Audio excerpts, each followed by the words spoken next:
I have sunk over 1000 hours into Darktide over the past few years, so to hopefully justify that life choice, I figured I would share the most fun and powerful builds in my roster.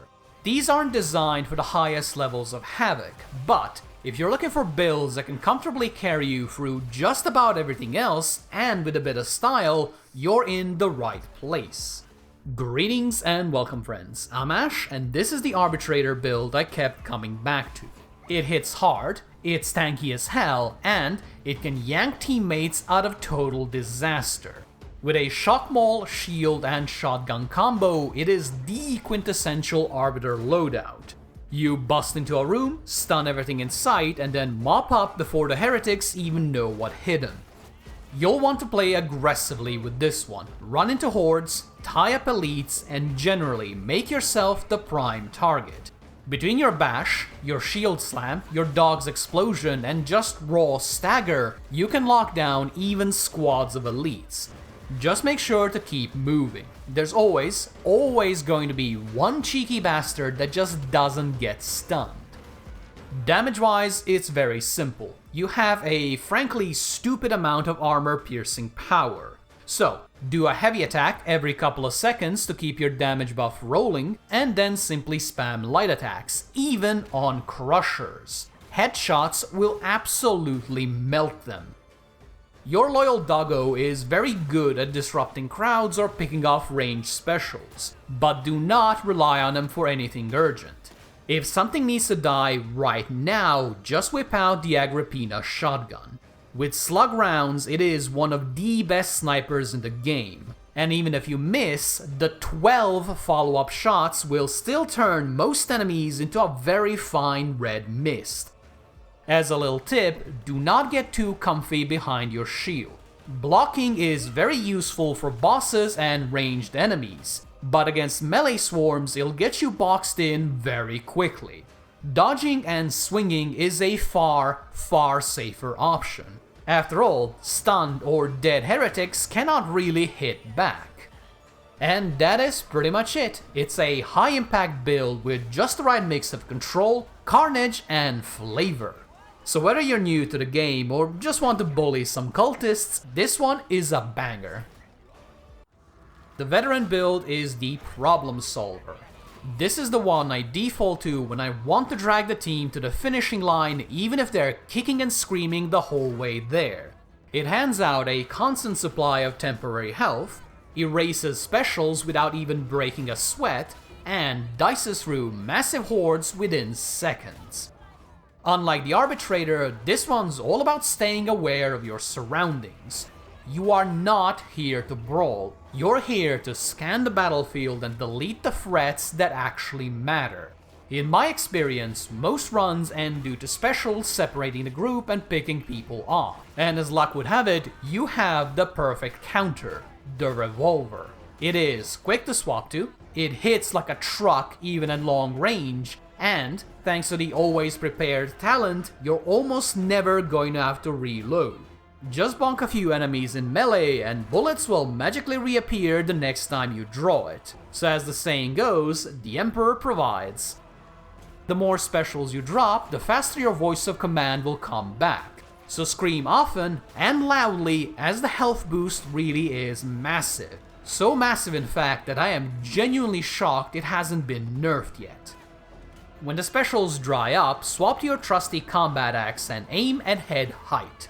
Everything softer than an Ogyrn will crumple instantly. And if there's too many big boys to deal with, just yeet a crack grenade and the problem will solve itself. Your only real weakness is groups of distant gunners, since their suppression will make lining up revolver shots a big ol' pain. Either close the gap and ask them a question, or wait for them to tunnel vision someone else before popping heads. I really like this build because it is super easy to pick up, yet has a surprising amount of depth once you really get into it. And it's also just plain old powerful, so really, what's not to love? The Ogyrn build is best described as, well, the Ogyrn build. You're big, you're strong, you're damn near unkillable, and you can slap around anyone dumb enough to come within swinging range. Unsurprisingly, the playstyle is extremely aggressive. You want to protect the little ones by charging into the thickest fight as fast as possible. It doesn't even matter how many enemies there are around you. You will be perfectly fine, because as long as you're smashing heads, you are healing your toughness. With this one, you'll mostly want to use heavy attacks, as they have heavy synergy with your talent tree. They stagger enemies, regenerate toughness, and, most importantly, apply a ridiculous amount of bleeds. These bleeds might not look like much at first glance, but give them a couple of seconds and they'll absolutely tear through everything. And this includes bosses.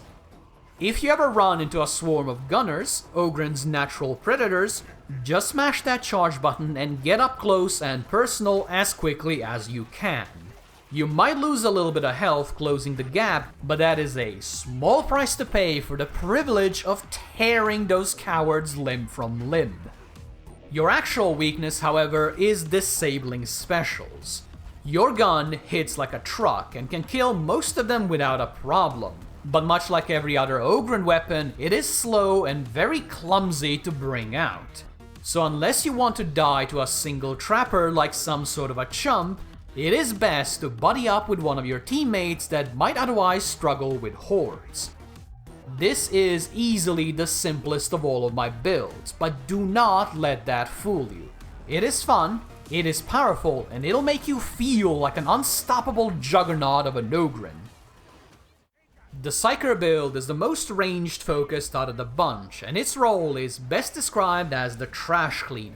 Skirt the edges of the fight, carve up absurd numbers of enemies with sword and sorcery, and pick off any specials that threaten your team with the recon lasgun. This one plays a bit more reactively than the others. You'll usually want to hang back and fling as many assail knives as possible into hordes and specials. Once you're close to max peril, that'll be your cue to dive in. At that point, all of your stacking buffs will supercharge your greatsword and let you slice through just about anything. As your peril drops, the sword will lose some of its edge, so then fire off its special attack, swap back to assail, and so the cycle repeats. If you're dealing with multiple specials or a pack of distant gunners that assail simply cannot reach, swap to your lasgun.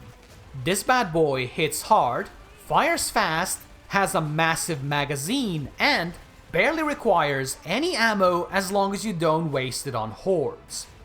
And when your team really runs into trouble, slam down the shield. It gives you around 20 seconds of freedom to do whatever you want, all while rapidly regenerating everyone's toughness. If timed well, it can absolutely save a run, so get used to using it well and using it often. The weakness with this build is that you are very, very squishy. You can handle every single enemy in the game, but if you get mobbed by too many elites, it is game over. So try to buddy up with a very tanky teammate. For example, a big ol' friendly Ogyrn. This is definitely the flashiest of my builds, and the one most likely to rack up absurd kill streaks. That immense power does come with great risk, but that is exactly what makes the build so much fun to learn and master. The last and definitely not least is my beloved Zealot.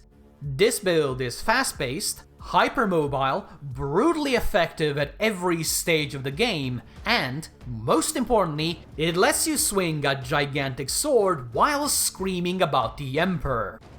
Your role is very simple. Obliterate everything. Charge straight into the biggest, nastiest enemies you can find and then bisect them with a powered up relic blade. It doesn't matter if it's a crusher or a boss. One charge, one swing, and they'll regret ever showing up. When it comes to elites, all you have to do is chain heavy attacks. For hordes, alternate between heavy attacks and push attacks to get a series of wide, sweeping arcs that can cleave a dozen heretics in a single strike. And if you want even more carnage, drag your camera during the swing to hit even more enemies. It's very, very satisfying and also very powerful. Just whatever you do, make sure to power down your sword when you're mopping up stragglers. Charge hits are very limited, so conserve your energy for when it really, truly matters. A regular swing is more than enough to smash a couple of groaners. Much like the veteran, your ranged weapon of choice is the revolver. It is very quick to draw, so it is perfect to bounce out of a fight, snipe a special, and then dive right back into the melee blender. This one is my personal favorite. It is stylish, a little bit savage, and packed with fancy tricks you can master to push the build's power level through the roof. So if you like momentum heavy, high impact builds, this one is an absolute blast. And that is it, my favorite builds for every class and the ones I've used to smash even the hardest Auric missions with. They're very powerful, punchy, and a whole lot of fun, so I do hope they'll serve you just as well as they've served me. If you have any questions about the builds, or simply about playing Darktide in general, feel free to ask down in the comments. I love chatting about this kind of stuff, but sadly I very rarely get the chance to do so. Also, I would love to hear about any builds you're running, as I am always up for stealing a really good idea. Thank you guys for watching, and if you enjoyed this, or even if you didn't, please do let me know. If you'd like to see more, make sure to subscribe, like the video, hit the stupid bell, pet your favorite sword, and do whatever other nonsense you gotta do these days. Thank you for sticking to the very end, and I hope you have a wonderful day. Bye bye!